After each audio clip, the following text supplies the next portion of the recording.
Pudge, what time is It's time for the Chubby Guys podcast. Woo! But, you know, there's a lot of travel coming into even Jackson. You know, you take like General Mills, Luigino's. Oh, yeah.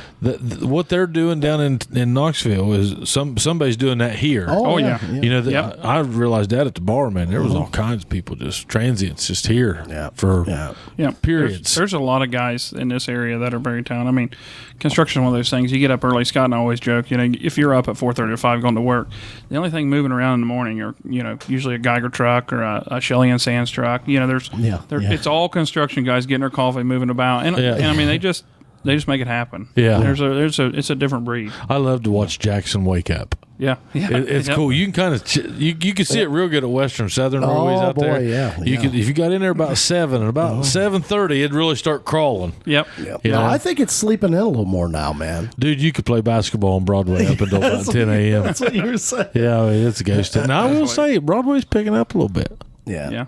It seems to be. Here in the last couple of weeks, maybe. I don't know. Well, so Hickey, how long you been with Geiger Brothers, man? Were you right out of school straight to Geiger Brothers? So I had University of Cincinnati. I can't say enough good things about them. They got a co-op program that is forced. You don't get an option. You got to go to a co-op program. So engineering, there's 5 years. Standard program, I tell everybody I went 5 years, and they're like, "Oh, really? It took you another year?" Yeah. You know, but it's a 5-year program. You co-op after your first year. You go a quarter, work a quarter, go a quarter, and I think it's semesters now. But that's the way mine was. Yeah. And I work for a company out of Cincinnati called Messer Construction. They're huge. Oh, yeah. They just built Dina's new surgery center. Do like $1 billion a year in construction. And they said, you know, it was 2008. I graduated college. They said, you know, there were no jobs to be had in construction. Nobody was building anything.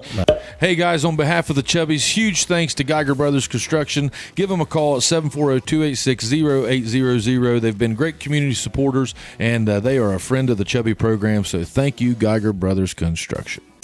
My God, as a parent of an 8-year-old with a family and moving through life, the best thing I ever did was download the McDonald's app. What a breeze. Order for your family. Pull up. They bring it to you. Easy. Download the app today from McDonald's. And they said, you got a job wherever you want. Pick a market. They got Louisville, Lexington, Knoxville, Charlotte, Indianapolis, Columbus, Cincinnati. And my grandparents were sick. Bob and Mary, the house I live in now, they were sick, and I always wanted to come back and farm a little bit. So I shot Scott an email. I didn't know Geiger Brothers from Adam. Everybody for the first 5 years I worked there thought I was related to him. Like, how you related? How you get that job? I'm like, I sent the guy an email. I don't know. And like, you didn't really know Scott? No, I mean, I knew the family around, but I mean, I wouldn't know him if I ran into him. Right. And I shot him an email, say, hey, I'm a recent graduate of University of Cincinnati, looking for a job from Jackson. You know, and I'd say Scott likes it. Somebody from Jackson. They like that. He's rooting for you. Yeah, he's rooting for you. Yeah, and then that was it. I mean, 15 years later. 15 years. Gee whiz. Yep. You know, do you realize how rare that is, though, man, that you're still working at the job you got right out of college, man? Yeah, and I mean, literally live a quarter mile from where I grew up, so I'm pretty stable. You know what I mean? Yeah. And not much change. Yeah. I went and lived in Cincinnati for 5 years, but other than that. Now, did you enjoy that? You know, I did. But you were ready to come back to like small town. I was so. I'm not nearly as smart as Scott thinks. I was smart enough to realize if I went to Ohio University, I'd probably drink my way back home. Yeah. But and if I went, I wasn't smart enough to keep myself from doing it. Yeah. So I picked University of Cincinnati because I didn't know anybody. Right. I'm like, I go to OU, it's gonna be a party. I'll be back home in a quarter. Yeah. Just watch me go. Yeah. And knowing that, I went to University of Cincinnati. Jamie Callahan went to University of Cincinnati out of my grade. Only other guy, I think, that went, 2 of us. He went into architecture, total different program. I didn't see him a whole lot in college. But it helped me being away. It's 2 hours from home if I need to be. Yeah. But I was in my own world. I loved it. Did you come home a lot? I did a lot on the weekends. My mother lived in Waverly on Lake White at the time, and I had enough dirty clothes, like I could survive for about 3 weeks. Yeah. And I had this giant bag, and I would fill that thing full of dirty clothes, and I'd stop at Waverly, give my mom a hug, throw that bag out, and I'd come on to Jackson, run all weekend, wheel back through there Sunday night, pick the laundry up, and head on back. Yeah. I actually I always tell a story, and I'm not kidding when I say this, but my mom sent me to college with a thing of detergent. 5 years later, I brought it back. I did. Unopened. Yeah, literally. She's like, "You've got to be kidding me." That's not a joke. Yeah. But I wish it was. So one thing you didn't do in college was laundry.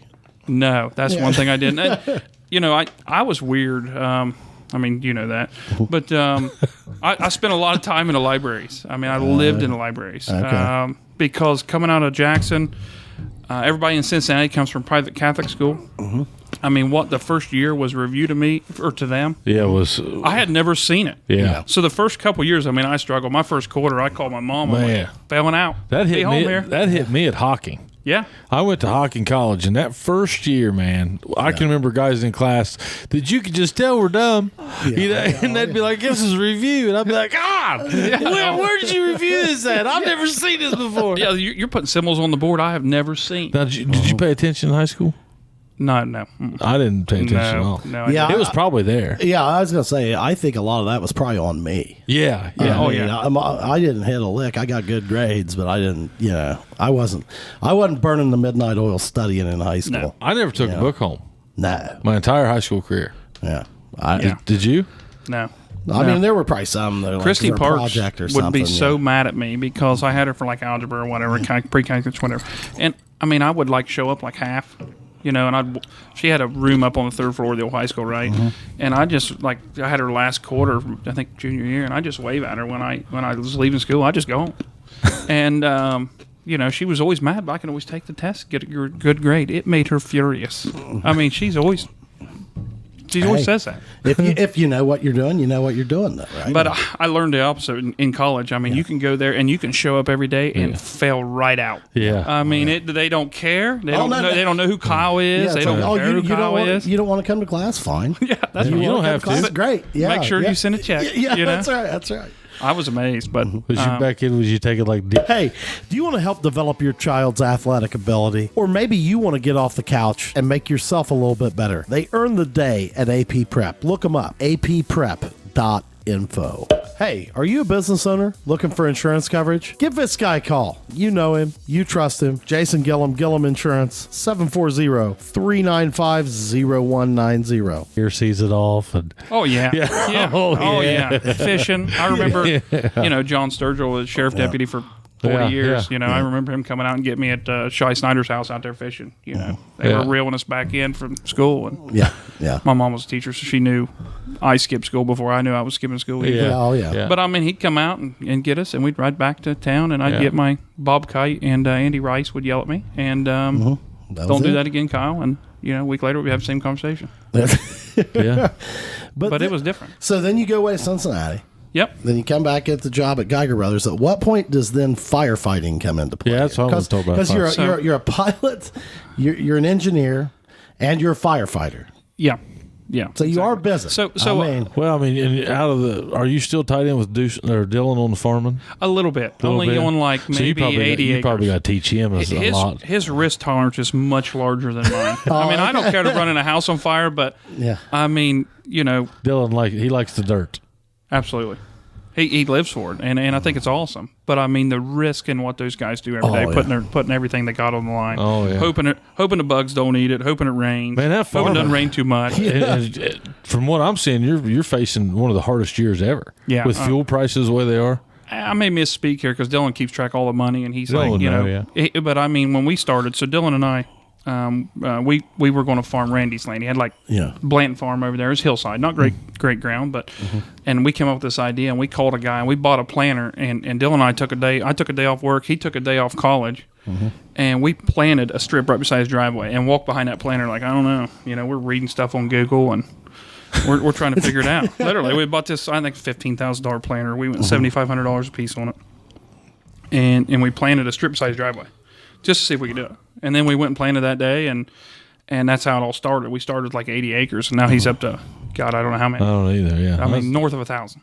I'd say. Yeah, he's got to be around 1,000. And, the costs are enormous. When we got into it, fertilizer was $250 a ton. Dylan may correct me, but I think it's about $250 a ton. It's like north of, it's like $1,250. Is it? Yeah. Wow. I mean, the cost, and it just, the farmer don't make any more money. Corn's, they're like record prices. I'm like, yeah, but record input prices. Yeah. So the farmer is not making any more money. Unless you, I mean, if you're doing it at a massive scale, It's got to be massive a business. Yeah. It's a business, not a like my grandpa and Dylan's grandpa. Yeah. You know, he had a 2-row corn planter, and you know that was, you could turn a little dollars probably at the end of the year and feed your cows, and but those days are gone. You can do it for fun, but don't ever expect for it to be a job. It's got to be just a like you said, the risk involved. I mean, it's like, man, I hope it rains. Oh shoot, I hope it doesn't rain too much. Exactly. Or like, you know, well, I mean, seriously, is it? I mean, I don't know anything about it. Like, I mean, Dylan and I were going to the banks, and at least I was. He may not have, but I mean, just an operating loan. You know, going to the banks like, I don't really have anything. I haven't really paid any money on my house. I'm 25, but I want a farm. Yeah. You know, can I get a $50,000 operating loan to get me through harvest? And they're like, you know, what are you going to do if this doesn't grow or you don't get a good crop? I'm like, I don't know. Yeah. You know, and I was raising kids. I was ahead of Dylan a little bit. You know, he was coming out of college, and like I said, go back to his risk. His risk tolerance has got to be much larger than mine. I mean, I'm in construction, which is bad enough, but I mean, sheesh, it's scary. Yeah. Oh yeah, right now this would be a rough year, man. Yeah. See, so we can tack farmer into that. Too. Oh yeah, farmer. Not a bunch. Now I'm basically a tractor driver when I got time. I mean, I love to help. Beer drinker. And do you enjoy that? I do. You know, I grew up with my grandpa, you know, riding, which Beer drinker. Yeah. Well, a lot of that goes on when you're farming. You got to do that when you're farming. But, you know, I grew up riding on the fender with my grandpa. Okay. And now if you did it, you'd probably get child neglect charges because you'd fall off and get run over. But, you know, I just endless hours. And Grandpa was the one that kind of pushed he and I towards that. Okay. As he got older, he got out of it, and that's when we started farming. He thought we were nuts at the time because of the risk. He said, "There's too much risk in it, boys," and we did it anyway. Yeah. But that's what I. So then, when did the firefighting thing come in? Is that something you always wanted to do? Did you go watch Backdraft or something? Or No. He watched Top Gun. Yeah, Top Gun and Backdraft. And so I've got a problem with. I don't want to, and I don't know how to say this. I don't want to live like a normal life per se. Yeah. I'm so afraid of just going through the motions. Right? Yeah. You get like, I don't know how many days you get on this earth, but you get a set number, right? Yeah. Boom. Yeah. And you're done. So anything I always wanted to do, I just go do it. I always want to fly airplanes, so I went down to Memphis, and I'm like, hey, I want to learn how to fly airplanes. I asked this guy named Mike Chastain. He taught me how to fly airplanes. Great pilot. Got like 20,000 hours. Same thing. I walked through the back door of the fire station. I'm like, you know, I always want to do this. They're like, oh, yeah, come here, fill out this application. And I've always picked the things I always want to do, and I just went and did them. What's involved with being a firefighter, man? I mean, you walk in the back door, then what happens? I mean, what? The state of Ohio has like a program kind of like flying. 36 hours of training gets you to volunteer status. Then there's a firefighter 1, which is 120 hours of training. Then there's firefighter 2, which is what your full-time guys have. It's 240 hours of training, like Columbus Fire. Oh yeah, Dayton. Yep, Columbus, exactly. Cincinnati. So like anything, I had to take it all the way to the end. You know, so I'm 240. Okay. Along the way, I got to love it. You know, I don't even like getting shots or getting blood work done. But you know, if you need cut out of a car, I'm your guy. Yeah. Yeah. But along that way, in the fire service around here, especially this county, is got some of the most dedicated people. I mean, nobody makes any money, right? Right. They leave their dinners, they leave their Christmas. Yeah. As soon as the fire pager goes off, they make like, I think in Jackson we make $11, and we're high paid. Some departments get nothing. Yeah. And I don't think people realize what they do. Like Jackson is going to outpace 250 runs. They'll be closer to 300 runs this year. That's almost one a day. It's one a day, and you're asking these people to do it for like $11, and they burn more in fuel getting Not to an the fire hour. station. $11. Yeah, right. Exactly. And you got like Liberty. Those guys I don't think make any money. Why you is could that? call them right now, and there'd be 3 trucks and 12 guys. Okay, this is a classic conversation. You might know this. Yeah. So there's a big thought process now. So tell me why. I feel like right now the population here is the highest it's probably ever been. I don't know that, but it seems like it on Main Street. I mean, holy crap. Seems like okay. You can't get down Main Street. No. So why are we having trouble like getting like what's up with the population? Why is it not working? You know, as far as the fire service? Well, I'm saying like there's several people that have had to like outsource workers. Several people that have had to. So I did. You guys are down in volunteer fire, like so, absolutely. So why are like numbers down with like certain things, but yet our population is the highest it's ever been? I went to Workforce Ohio, like a Jobs Ohio program. I had to talk at it. They asked questions, like a little panel, and I was under the assumption. Was this yeah, yeah. it was painful. I missed that. I hate talking in front of people. Was that the that board? Yeah. Yeah. Me and Justin Oxbine and Jennifer was there from the radio. But I blame COVID, like, well, you paid them a bunch of money and they all went home. Turns out that's not at all true. They got a bunch of statistics, and I got the PowerPoint slides. I actually got back to office and Scott and Eric, and I'm like, we're in trouble. So if you employed, and I'm thinking this is right, if you employed every Ohio worker on unemployment, you would still have 4 in 10 jobs unfilled. There's not enough people. Yeah. There's so much work right now. There's just not enough people. I think we need, like, a family needs to average 2.1 person per family. Like, 2.1 in order kids. to fill all the and we're down in like the 1.6 range. So a lot of the older people are retiring. They saw their retirement spike with the Sure. last few years, and they're like, oh crap, I got to get out now. I got to turn this into cash or something solid, and I got to get out now. So the retirement level is very high, right now with the baby boomers, and we're not replacing them. So the population's there, but there's not enough. I call them eligible workers. Maybe they're too old, they're too young. But if you took everybody off unemployment in the state of Ohio, 4 in 10 jobs would still be unfilled. I'm like, so that's not the problem. And it was a big eye opener to me because I thought the opposite. I'm like, well, they'll just pay you to stay home. Yeah, they'll always make more. Yeah. Exactly. That's well, the way I and I'll tell you what, I think it puts you in a bind too, where if you're in a just a company like yours, for instance, where you need skilled labor. Oh yeah. I mean, I think that there's maybe a misnomer out there that. Well, I mean, they just grow skilled labor in the fields, buddy. But that's not the case. No. It's hard to fire guys, man. Yeah, because then you got to replace them. I mean, yeah. There's a lot of times that you're like, oh man, I know what he did, but I need him. You know what I mean? Yeah, right. I mean, and there's a lot of that. I don't really care for Billy Goats either. Yeah, exactly. The man can weld. Yeah, construction's interesting because it. Yeah. I feel like the pendulum's finally coming back our way. When we were in school, it was, well, you're going to college or you're not going to make it. And I as I got into the construction side of it, I realized that's probably not farther from the truth. I mean, we've got pipe welders making $125,000, $130,000 a year. Exactly. Doctor money. Now they're going to work for it, but we got some guys that literally make great livings. Yeah. And nobody told me that in college. So you can not go 5 years in debt here. Yeah. How much college debt do they have? And by the time you get out, we can be making $150,000 a year. Yeah. And it was now it's coming our way because the wages are high, right? Yeah. And they're going, do I want to go $200,000 in debt and get a job in underwater basket weaving? That I'm unemployable. Yeah. And I owe student loans for God knows how long. Well, and it'll take me 10 years to get the salary that it's talking about this. I saw those numbers one time, like they did the math, like, loss, not only the loss in wages for those 4 or 5 years, because you don't work, right? Or you do a little bit, but maybe not a ton. Right. And plus the debt. I mean, it's like 15, 20-year payback. Yeah. Oh, yeah. Well, and like I think a lot of times, like they'll look at, I'm a guy that's a freshman, sophomore in high school. I know my daughter was doing this. She was looking at engineering. Right. She's like, well, the average engineer makes X. Yep.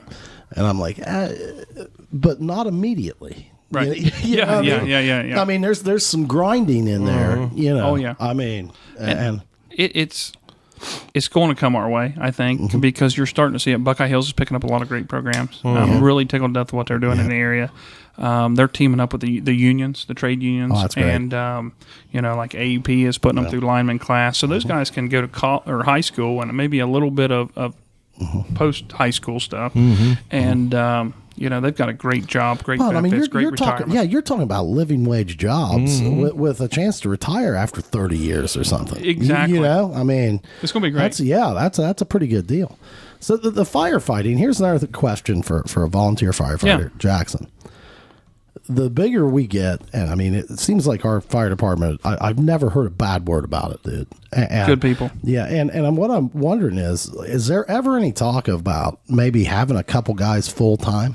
There moving is, away and from the volunteer? I'm hearing Or a little bit. what keeps us from that? Jackson has always been very spoiled. They had a group in there of 20 to 25 that some of them retired recently. You know, they're all they've gotten older, but they've been, I don't want to use the word spoiled, but they've been spoiled. You know, Jackson, you call for the fire department, they're usually out the door in 3 minutes, less than 3 minutes. Yeah. Because I do the run reports, so I see all the numbers. You know, they got a fire truck running to you in 3 minutes. That's like a full-time department time. Yeah. Because a lot of them live near the fire station at the time. So when we were spoiled, I'll call it, you know, with very well-staffed fire department, you know, nobody said anything. Just kind of stayed quiet.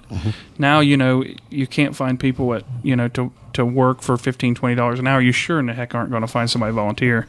So we're down on numbers. I think there's like 7, maybe 9 on the fire department now in Jackson, 300 runs a year. We do have an automatic mutual aid. Liberty comes in and helps us. Bloomfield was en route today for a house that air conditioner caught on fire out on Standpipe Road. You know, so there's a really good network of people that we can pull from. But there's not enough people. There's just really not. You're going to run the 9 you got to death. I mean, 300 runs. Yeah. You're just going to run them to death. Oh, yeah. For nothing. It's not like you're paying their utility bills. Why? So going back to my question, why do you think it is? Because you should have more than enough population right now to do this. Yeah, I think it's going to have to be a thing. You know, Wellston, much smaller than us. They've got full-time people. They usually I'm not sure how they do it, but I think they keep 1, maybe 2 on staff 24/7, 365. So they're out the door real quick. Don't they have like a first responder program there or something too? They do. I don't know if there's value to that or not. I don't know. There is. It's really great. We could never do it in Jackson because they would run the wheels off of us. I mean, we do 1,500 runs a year. Yeah. The squads in Jackson, I'll tell you, it's the other group of people that you come across that are just underpaid and overworked are the people that work on those squads. I mean, it's like Jackson's taxi service. I mean, you hear them going out for vomiting and this and that. And then right here on Broadway, I hear every one of them that moves. Yeah. I mean, they run the wheels off those guys. I mean, I talk to those guys and, you know, they'll be working 16, 24-hour shifts, you know, doubles, triples, you know, just days on end. And they don't make remotely the money they should make. Because when you get in a car wreck and that's the guy in the back of the car starting your IV and holding your neck, you don't want the cheapest guy on the totem pole. You know what I mean? Yeah. And what they do for the pay they get is ridiculous. Yeah. I mean, and another thing we take for granted, 2 squads run out of Jackson, 1 out of Oak Hill, and 1 out of Wellston. So the fire departments have the first responders that, say you have a car wreck and you've got 4 people. We may have 3 squads at that car wreck, and then somebody has a heart attack in Oak Hill. So the fire departments, Jackson does not run first responders, but Madison, Jefferson, Wellston, I think Bloomfield, Scioto, they all run first responders because they can get there quicker. You know, they got limited tools on their truck, Right. but they can get the process started until the squad gets there. And most of those are like Scioto farmers, you know, just your average Joe lives down the street. Yeah. But they've had some training and they got some equipment. I mean, it can save somebody's life. Did you go to EMT school? No, I don't like needles. I did. I couldn't do it.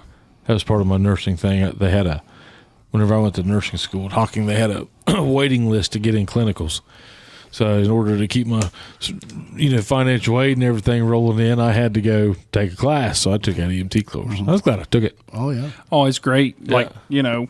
I got a chance to ride in a helicopter one time with them. I've never done it. We've landed a bunch of them. Out of Hocking Hospital. We did our hours at Hocking. Yeah. But I had to drive to like Perry campus out of Athens every day to take that class. It was pretty cool. Scott Booker, I think, was that guy's name. Those guys, that's cool. Yeah. They've got great tools. I mean, we talk to them a lot. So if you usually the medics make the call for the helicopter. We'll put it on standby if we feel like, got a car wreck, and you get the poor dispatchers get like 200 911 calls when somebody wrecks on 32.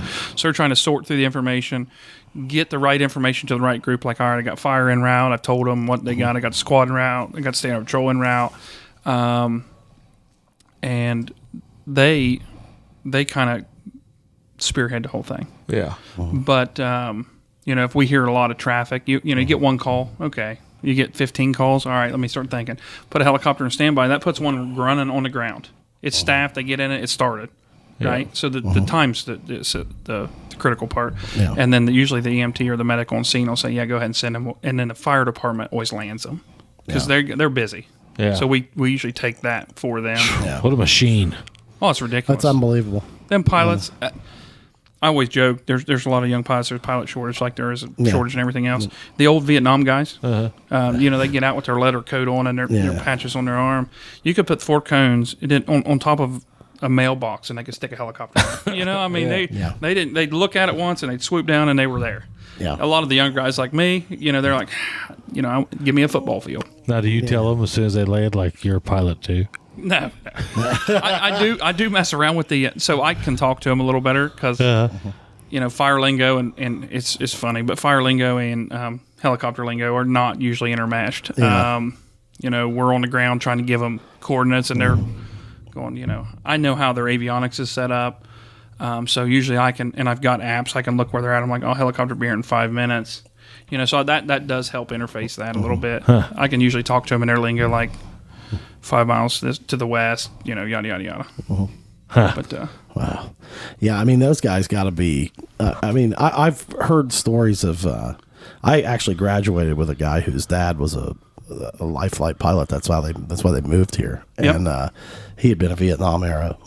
All them dudes can fly helicopters. I mean, that's what those War X guys are. Yeah, they're like, man, those dudes could land that thing on a quarter, man. They can. I mean, you put 4 cones out and get out of the way because that's where they're sticking it. Yeah. I can't imagine old Jake Moore doing it. That War X guy. Oh yeah. He does all that. Oh yeah. He's crazy anyway. Yep. They make the call, whether they can fly in weather or not. I mean, there's a lot of weight on that pilot's shoulders. Oh yeah. A lot of weight. Yeah. Because he's got the crew in there, the nurse and the medic and everybody. Yeah. What else you want to bust on him about? I don't know, man. What else you got, Hickey? I mean, we missed anything? That's about it. Well, I mean, we're just going to have to come back and do it again. Well, he won't drink with us. Maybe. Well, I'm going to bring him on here. I'm telling you, whatever you say on here is forever. That's right. So, you know what we'll do? We're going to come on here and we're going to do a whiskey episode sometime. Yeah. We can talk about hunting. What do you want to know? Oh, well, no. Oh, yeah, we didn't even talk about the hunting. My goodness, yeah. Yeah. Just that's probably the most interesting thing about you. Yeah. So, we'll save that for episode 2. Perfect. Yeah. We'll do a repeat now that you've got your feet wet. Yeah. Now don't big leg us for another 2 years. No, this is interesting to me. No, we'll do that at the end of a microphone. Yeah, we'll do that at the end of the summer. Here, we'll do the hunting. Yeah, the hunting ones are better in the winter. Can't give away all the secrets. No, I'm just kidding. There's the Rocky Mountains are huge. Yeah. I mean, all kind of things you can shoot at out there. You got anything else? No? We've been at a little over an hour. Yeah, thanks for coming on, man. Appreciate it, guys. Hope Cheers. Fun. Yeah. Thanks for water. Even though you didn't drink with empty us. Glasses. I'm terrified of my inability to stop. I'm with you. Yeah, right. I've been there. Hey, check out our page, ChubbyGuysPodcast.com. You got anything else? Buy some merch, man. Bearded Pup is rocking and rolling. Yeah, too. He's doing well. I'm about ready to make another order. Are you? Yeah. Get old baby face going there. Yeah, And then we got Geiger here with us. Yeah. Our boys at AP Prep have been talking to Prater some. They're been good. over there. Yeah. So, who else we got? Mun porched us tonight. Mun, I went to Mun too and said, hey, Mun, you want to come talk McDonald's? Sarah immediately lays it down. Says, I know he has plans. Oh, he does. Yeah. What are his plans? He has plans. Yes. Yeah, there you go. Not that, he just happens to be my neighbor. Right. So it was real easy. No, I mean, I all the sponsors are doing good. Support those guys. And hey, get on there, give us a like, subscribe, and check out our merch, man. Yeah. We're getting ready to do some fun stuff. So we'll see you. See? Bye.